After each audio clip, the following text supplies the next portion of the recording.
Hello and welcome. आप देख रहे हैं गुड रिटर्न्स। मैं हूं आपके साथ अर्णिमा द्विवेदी। देखिए, बजट आ चुका है। 1 फरवरी 2026 को देश का यूनियन बजट वित्त मंत्री निर्मला सीतारमण ने संसद में पेश कर दिया और आम जनता ने बहुत कुछ समझा। बहुत सारी चीजें अभी समझनी बाकी हैं, क्योंकि काफी कुछ उस बजट में ऐसा सामने आया है जिसको धीरे धीरे अब डिकोड किया जा रहा है। लेकिन क्या बाजार ने उसे डिकोड कर लिया है? क्या बाजार को पहले से पता था कि शायद बजट में इस तरीके के कुछ आंकड़े आ सकते हैं? उम्मीद लगा करके बैठा था बाजार। और क्या थम्स अप या थम्स डाउन मिला है? सब सवालों को लेकर के कई तरह के कयास भी लगाए जा रहे हैं। बाजार ने किस तरह रिएक्ट किया ये भी आपको समझाते चलते हैं, क्योंकि जब बजट पेश हुआ वो दिन था इतवार का, लेकिन बाजार फुली ट्रेडिंग मोड में था। लेकिन ट्रेडिंग के दौरान क्लोजिंग होते होते थोड़ा लड़खड़ाता नजर आया शेयर मार्केट। सेंसेक्स और निफ्टी बुरी तरह टूटते नजर आए। गिरावट ऐसी थी कि निवेशक परेशान हो गए और लगभग 10 लाख करोड़ रुपए की पूंजी बाजार से साफ हो गई। अब सवाल यह है कि देश का बजट तो पेश हो चुका है, उसके बाद मार्केट्स कैसे रिएक्ट करेंगे? क्या आपकी लॉन्ग टर्म वेल्थ सुरक्षित है? क्या आपने बाजार में जो पैसे बना लगाए हैं उससे और वेल्थ जनरेट आप कर सकेंगे? लॉन्ग टर्म व्यू लेकर के चलते हैं, क्योंकि शॉर्ट टर्म में हमने हमेशा बाजार को वॉलेटाइल देखा है। तो फिलहाल निफ्टी और सेंसेक्स कैसा परफॉर्म करने वाले हैं लॉन्ग टर्म में, हम जानने की कोशिश करेंगे। और इसलिए हमारे साथ यहाँ पर एक बेहद खास मेहमान मौजूद हैं। गौरव गोयल जी आज हमारे साथ जुड़े हुए हैं as market expert. Sir, good morning, welcome to good returns. Very good morning Anima. आपके सभी दर्शकों को मेरी तरफ से अभिनंदन। जहाँ तक बजट का सवाल है तो मैं बजट के ऊपर अपनी राय ये देना चाहूंगा कि अ, देखिए, बजट में हमारी एक्सपेक्टेशंस वैसे भी बहुत कम थी अनिमा। हम्म। हमें नहीं लगता था कि बजट में कोई स्पेशल अनाउंसमेंट्स होने वाले हैं which will be path breaking. But hmm. हम लोग को लगता था कि एक कंटिन्यूटी रहेगी बजट में। गवर्नमेंट आजकल बजट का इंतजार नहीं करती है पॉलिसी डिसीजन मेकिंग के लिए। Hmm. Budget is more of statement of accounts and precisely this is what had happened.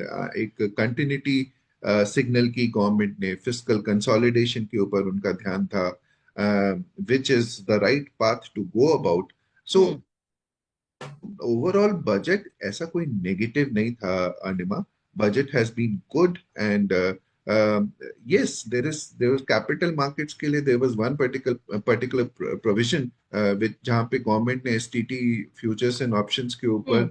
बढ़ाया है, which market did not like, which is okay. I think markets has एक knee jerk reaction हुआ है, इस वजह से आपने मार्केट में करेक्शन देखा है। And I think this is all part and parcel of the game. कुछ चीजें पसंद जी। आती हैं, कुछ चीजें नहीं आती हैं। कैपिटल मार्केट्स के लिए यस, इट वाज नेगेटिव।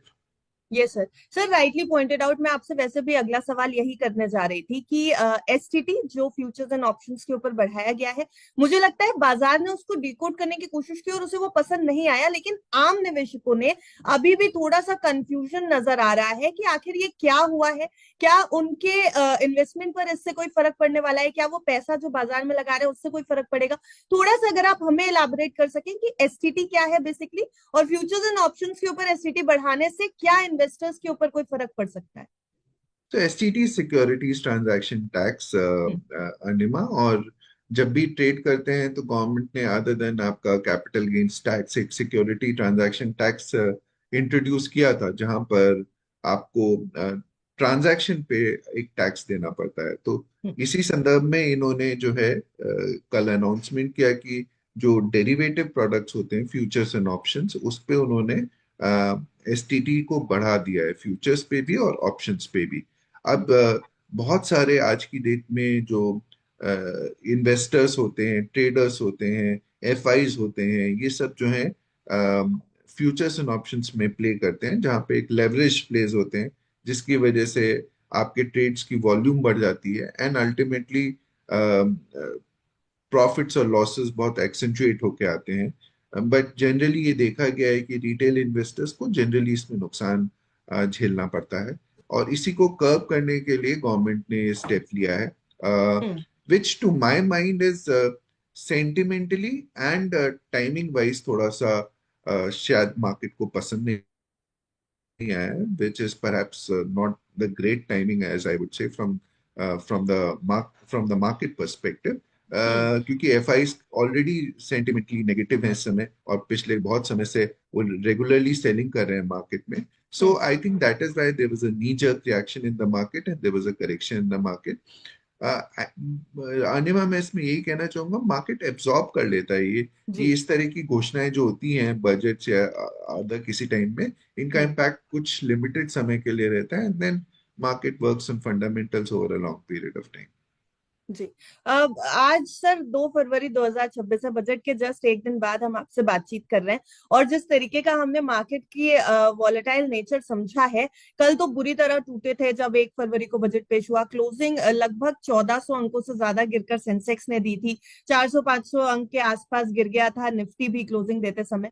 लेकिन आज जब हमने बाजार को खुलते देखा तो थोड़ा कॉन्फिडेंस लौटा जरूर है बाजार में। शायद बाजार ने बजट की जो परतें खोली उसके बाद ये समझ में आया कि एक एसटीटी है जो थोड़ा मेजरली इफेक्ट करेगा, और बाकी सभी सेक्टर्स में कहीं ना कहीं पॉजिटिव इंपैक्ट देखने को मिला, खासतौर से डिफेंस सेक्टर में। डिफेंस का जो एलोकेशन है 7.8 लाख करोड़, अब तक का सबसे बड़ा एलोकेशन, ये दिखा रहा है कि डिफेंस सेक्टर को काफी मजबूती से देख रही है सरकार। लेकिन हम सेक्टर्स पे बाद में आएंगे, हम पहले थोड़ा सा ओवरऑल मार्केट की तरफ जाने की कोशिश करते हैं। लॉन्ग टर्म में एफआईआईज का लौटना कितना जरूरी है सर, क्योंकि हमने लगातार सेलिंग देखी है, और जब से हम सेलिंग देख रहे हैं तब से बाजार में उतार चढ़ाव बहुत तेज हो गया है। डीआईआई संभाल तो रहे हैं, लेकिन क्या उनका इतना संभालना काफी है? सो अनिमा देखिए, एफआईज किसी के सगे नहीं होते हैं. वो कभी एक मार्केट से दूसरे मार्केट में डिपेंडिंग अपॉन अपॉर्चुनिटीज वो लोग हम्म। शिफ्ट करते रहते हैं. So which is which is which has been happening for a long period of time. हमारे valuations comparatively, in comparison to other peers, हमारे वैल्यूएशंस एक्सपेंसिव थे, and hmm. That is why they moved out from India. और it is just that हमारे domestic market की resilience इतनी ज्यादा थी कि उनके जाने के बाद भी इतना मेजर इम्पैक्ट नहीं आया मार्केट्स में. अदरवाइज जी। अगर पुराने जमाने का समय होता तो एफआई के मूवमेंट से एक मेजर क्रैशेस हो सकते थे मार्केट में, विच इज नॉट हैपेंड. जी। सेकेंडली मैं ये कहना चाहूंगा कि अब जब ये मार्केट में थोड़ा बहुत करेक्शन हमने पिछले कुछ समय में देखा है, या हम्म। कुछ टाइम पास हो गया है, उसकी वजह से हमारे वैल्यूएशंस पहले से ज्यादा रीजनेबल हो गए हैं. हम्म। हालांकि कुछ पॉकेट्स में अभी भी एक्सपेंसिव हैं, बट हम लोग जो है अभी काफी रीजनेबल हो गए. तो हु नोज, कहीं पे और जगह जहाँ पे पिछले एक साल में बहुत सारी कंट्रीज में रिकॉर्ड रैली हुई है, तो कहीं पे वो जो वैल्यूएशन गैप था वो नैरो डाउन हो गया है. And I think at some point of time they will find Indian markets more favourable than other economies, and they will come back. So मैं उनके ब्याह पे प्रिडिक्शन तो नहीं कर सकता हूँ कि कब हम्म। आएंगे वो एग्जैक्टली exactly, लेकिन मैं जरूर कह सकता हूँ कि वो अपनी सहूलियत के हिसाब से वापस भी आएंगे और जाएंगे भी. ये सब चलता रहेगा. What is more important Anima is the FDI, जी। Foreign direct investment. हम्म। और मेरे को लगता है कि पिछले हमने कुछ समय में एक साल में देखा है कि बड़े बड़े अनाउंसमेंट्स किए गए हैं बड़ी कंपनीज ने एफडीआई के लिए. And I think that trend is far more important for a country like India, कि जहाँ हम्म। पे एफडीआई आए और वो स्टेबल मनी होता है, लंबे समय के लिए होता है, और देश की तरक्की. तो हाँ, FDI money is lot more important than FI money, which is more committed money to the countries cause. Okay. तो एफडीआईज इंपॉर्टेंट है, एफआईआईज भी इंपॉर्टेंट है। हालांकि हम ये नहीं कह रहे कि एफआईआईज कब आएंगे और कब नहीं आएंगे, बट जब भी आएंगे बाजार के लिए तो बेहतर ही होगा। सर थोड़ा सेक्टर वाइज देखते हैं अब इस चीज को, लेकिन उससे पहले निफ्टी का आउटलुक भी मैं आपसे जानना चाहती हूँ। मुझे पता है कि आप लॉन्ग टर्म बातें करते हैं और लॉन्ग टर्म ही लोगों को समझाते हैं। बाजार में लॉन्ग टर्म इन्वेस्टेड रहना कितना जरूरी है ये हम सब समझते हैं, लेकिन कहीं ना कहीं निवेशक सर थोड़े से कंफ्यूज हो जाते हैं जब पोर्टफोलियो हमेशा रेड दिखे या उतार चढ़ाव ज्यादा दिखे पोर्टफोलियो में, तो निवेशक निराश भी होने लगते हैं और पैनिक क्रिएट होता है बाजार में। इसलिए हम आप जैसे एक्सपर्ट से जरूर ये जानना चाहते हैं कि अगर हम विद इन अ ईयर देखें तो क्या वेल्थ जनरेशन की पॉसिबिलिटीज हैं? बाजार वॉलेटाइल रहेगा हम सबको पता है, लेकिन कितना वॉलेटाइल रहेगा? 3 to 6 मंथ्स का अगर आप हमें आउटलुक बता सकें विद इन अ ईयर, बाजार में उतार चढ़ाव कैसा रहेगा? So, Anima, it is very difficult for me to predict about short-term periods.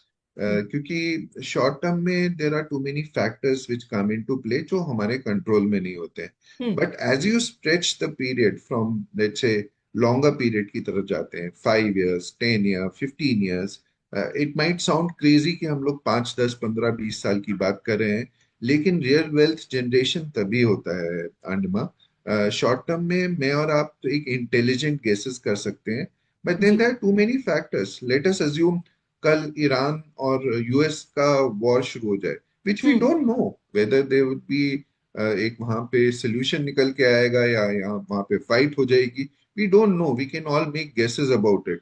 शायद हम्म। ट्रम्प को भी नहीं मालूम है कि अभी वो करेंगे क्या, वो वॉर करेंगे या पीसफुली उसे नेगोशिएट करके सॉल्व कर देंगे। So these are the factors which we can't predict in short term, but hmm. Long term में ये सारी चीजें एब्जॉर्ब हो जाती हैं, और अर्निंग्स के हिसाब से equity markets मूव करते हैं। So there is a popular saying that markets are slave to earnings, और जब मार्केट्स अर्निंग्स के हिसाब से चलते हैं तो लॉन्ग टर्म में we can predict in a much better fashion as to what will happen.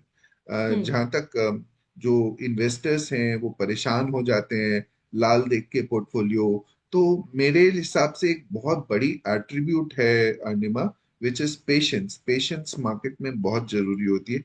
I know सबको दुख होता है रेट देख के, बट जो मार्केट में, मार्केट एक ऐसा इंस्ट्रूमेंट है जहाँ पे पैसा ट्रांसफर होता है इम्पेशेंट लोगों से पेशेंट लोगों की तरफ। तो हम्म। जिनके जो धैर्य वाले लोग हैं उनके पास पैसा आ जाता है, और जो अधीर लोग हैं उनसे पैसा चला जाता है।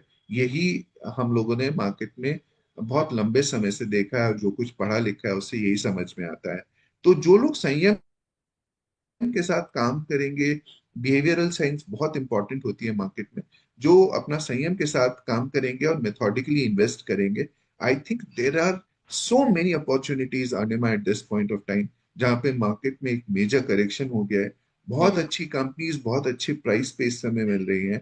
और मैं यहाँ पे पॉइंट आउट करना चाहूंगा, जब चीजें सस्ती होती हैं तो वो ज्यादा अट्रैक्टिव होती हैं खरीदने के लिए। आप बाजार में जाएंगे, आपको बहुत कोई अच्छा एग्जाम्पल नहीं देना चाहूंगा, लेकिन मतलब इस तरह से बोलूंगा कि अगर आप संतरा खरीदने जाएंगे और संतरा आपको अगर सस्ते में मिल रहा है तो आप खरीदना ज्यादा पसंद करेंगे। वही क्वालिटी का संतरा अगर 100 रुपए किलो के बजाय आपको 50 रुपए किलो में मिल रहा होगा, तो you would prefer buying at 50 rupees a kg, right? Hmm. So stock market में भी आज की डेट में there are lot of stocks which are available at a very cheap price, and so why not buy at these levels? There's one more thing that I would say is that don't put all your money in one shot. उसे आप methodically tranches में invest करिए, and आप 5-10 साल बाद जब मुड़ के देखेंगे तो आप देखेंगे कि आपने बहुत अच्छे डिसीजंस लिए थे by buying at these levels. और अगर आपने नहीं इन्वेस्ट किया करेंगे तो आप 5-10 साल बाद जब मुड़ के देखेंगे तो आप कहेंगे आपने अपॉर्चुनिटीज मिस कर दी। जी। सर, अपॉर्चुनिटी मिस करने से पहले थोड़ा सा लोग जब ज्यादा अपॉर्चुनिस्टिक हो जाते हैं उसके बारे में भी बात कर लेते हैं। एक टाइम था जब बाजार मतलब मल्टीपल रिटर्न्स दे रहा था। 2024-25 का पीरियड जो था उसमें बाजार ने बहुत वेल्थ जनरेट की है। लेकिन ये 2025-26 का पीरियड और अब जो पीरियड स्टार्ट हुआ है 2026-27 वाला, जो हम एयर लेकर के चलते हैं, यहाँ पर बाजार का नेचर एकदम उल्टा नजर आया। निवेशक बुरी तरह फंसते नजर आए। जब बाजार तेज था तो निवेशकों ने हर कंपनी में मुनाफा देखा और कहीं ना कहीं ऐसे इन्वेस्टमेंट्स भी किए जो अब रिटर्न्स नहीं दे रहे हैं। आपने अभी बात की है कि हम किस तरीके से स्टॉक्स को प्रेफरेबली देख सकते हैं लॉन्ग टर्म के लिए।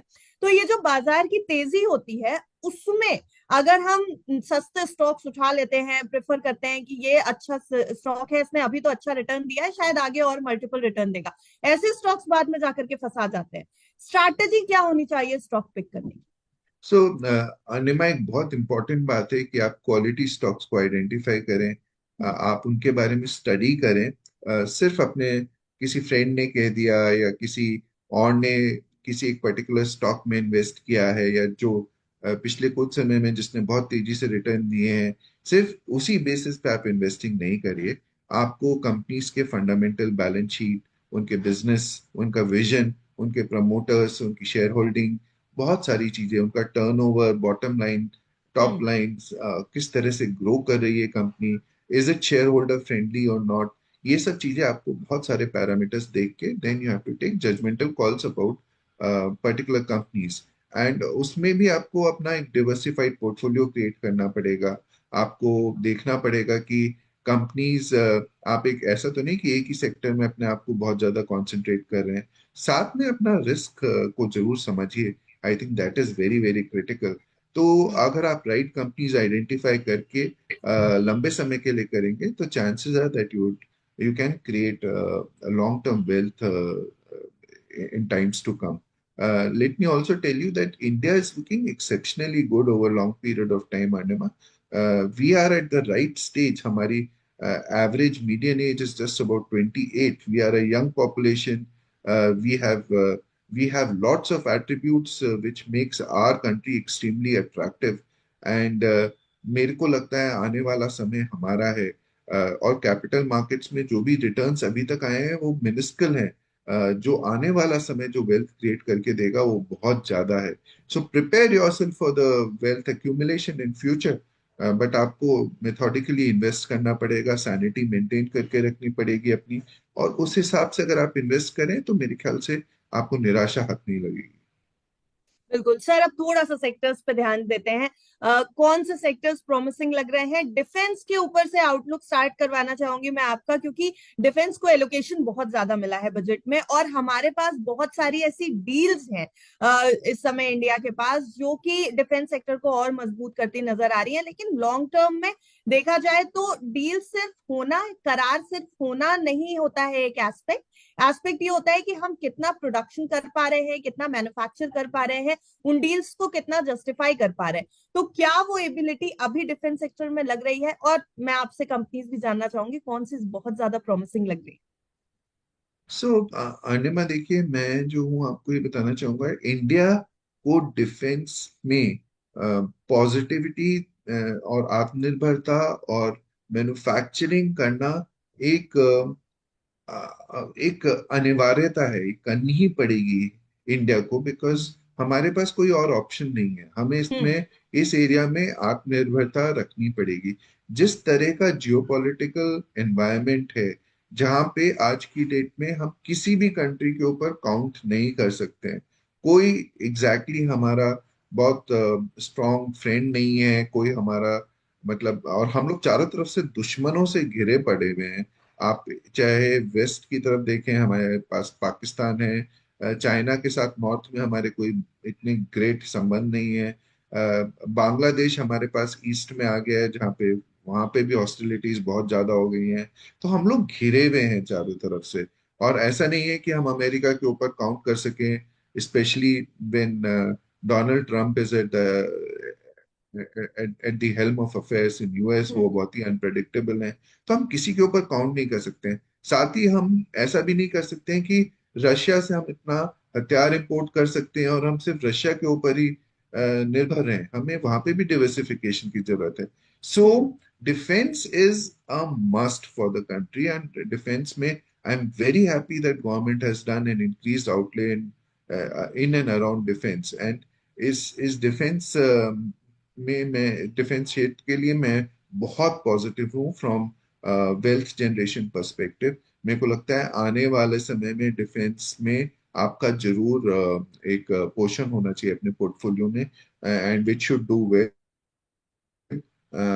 And I am positive on, मैं कंपनी स्पेसिफिक नहीं बोलूंगा, लेकिन मेरे को लगता है कि तीनों क्षेत्रों में, whether it is air force, whether it is military और navy, I think there is ample scope for investment and growth in these sectors.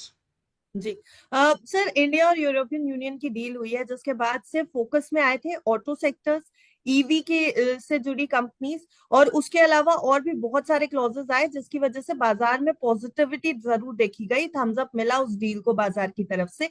लेकिन सेक्टर्स जो रडार पर थे, वहां पर ऑटो सेक्टर और ईवी से जुड़ी कंपनीज में निवेशकों ने जम करके पैसा लगाने की कोशिश की है।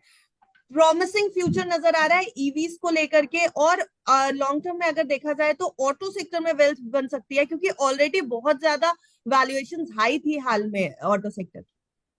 सो ऑटो सेक्टर पे हम अगेन पॉजिटिव और कंस्ट्रक्टिव हैं, और ना हम्म। सिर्फ ऑटो सेक्टर पे, we are very positive on auto ancillary companies, Anima.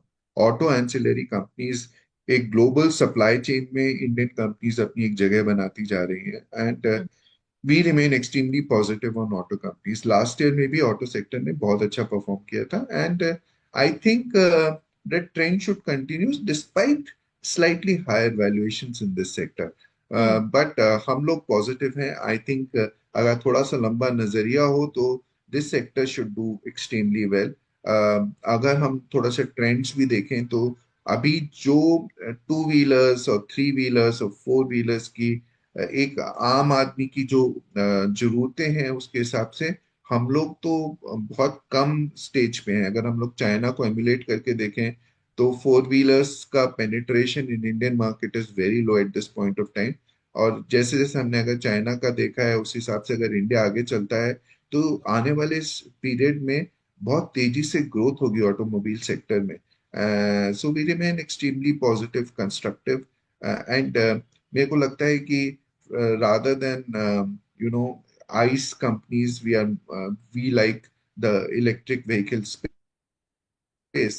थोड़ा सा कॉम्पिटिटिव होता जा रहा है लेकिन अच्छी companies will do well. Some of the leading automobile players which are out of India are doing exceptionally well, and मेरे को लगता है कि वो मार्केट शेयर भी गेन कर रहे हैं। So I am all for automobile sector and the top companies in this sector, including auto ancillary companies, both four wheelers, two wheelers, and I'm particularly more optimistic about the prospects of two wheeler companies in hmm. India, and auto ancillary companies.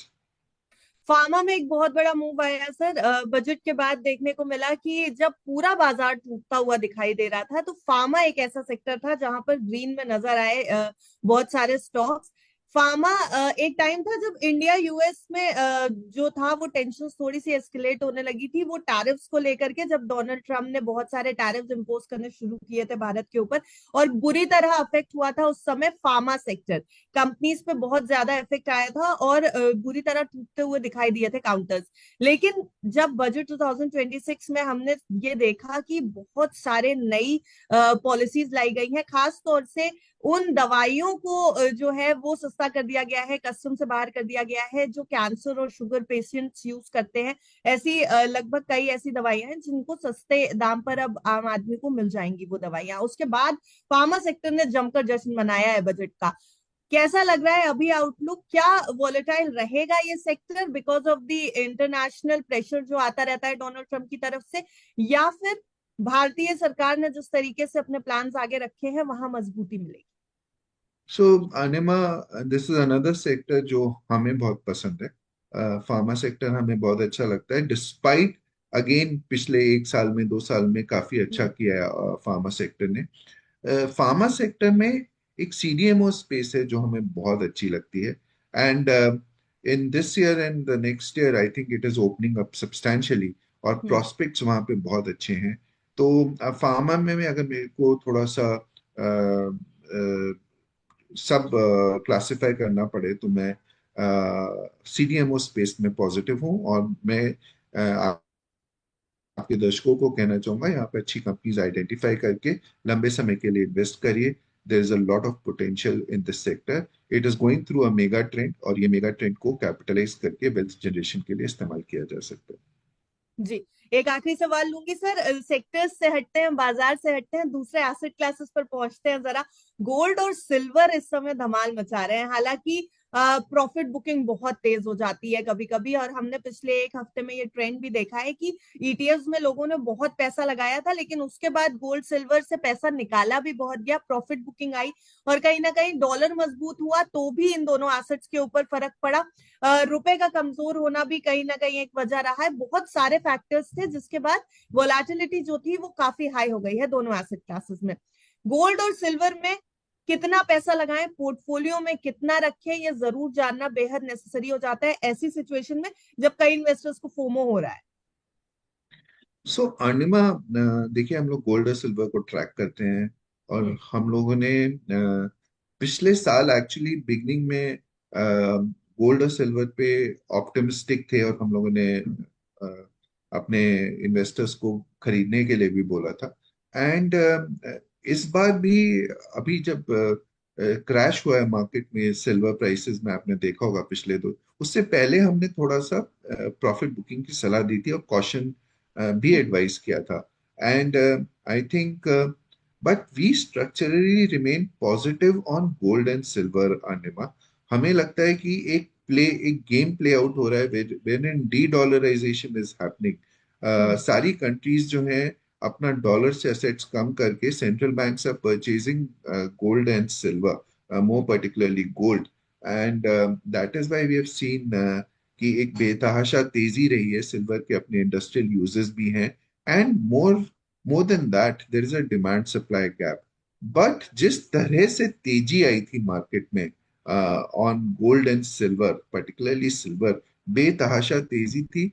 वो सिर्फ एक short squeeze था, जो frenzy थी, which was unsustainable.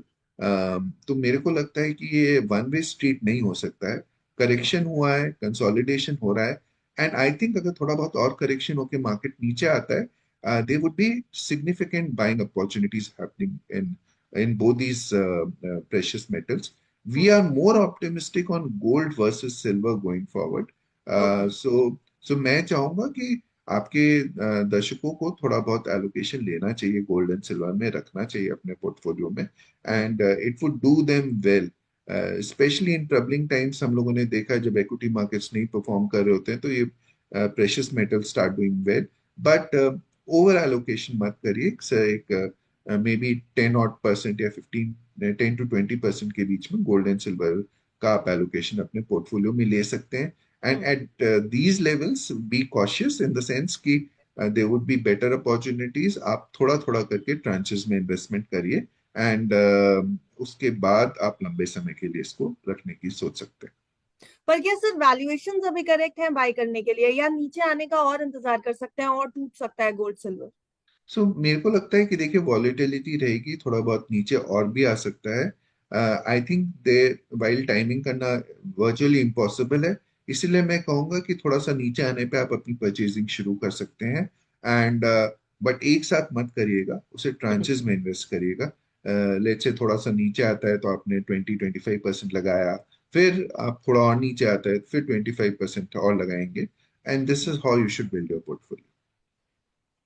गौरव जी, हमारे साथ जुड़ने के लिए आज आपका बहुत बहुत शुक्रिया। बहुत सारी चीजों के ऊपर लॉन्ग टर्म क्लैरिटी मिल चुकी है कि शॉर्ट टर्म में बाजार वॉलेटाइल रहे तो परेशान होने की जरूरत नहीं है। अच्छी कंपनीज में इन्वेस्ट करिए, अपना रिस्क प्रोफाइल जरूर देख लीजिए और अपने फाइनेंशियल एडवाइजर से सलाह लेना बिल्कुल मत भूलिएगा। Thank you so much Gaurav sir, हमारे साथ आज जुड़ने के लिए। थैंक यू अनिमा। एक चीज मैं कहना चाहूंगा, मैं सेबी रजिस्टर्ड इन्वेस्टमेंट एडवाइजर हूँ। सो हम लोग जो भी अपने क्लाइंट्स को एडवाइस करते हैं हम्म। उनके बारे में अच्छे ढंग से स्टडी करके, उनका रिस्क प्रोफाइल चेक करके, and thereafter we advice them. और साथ में ये जो भी हम लोग चीज डिस्कस कर रहे हैं, हो सकता है उसमें हमारा निजी निवेश हो या हमारे क्लाइंट्स या फैमिली का हो। So please do your due diligence. Thank you. Thank you Anima.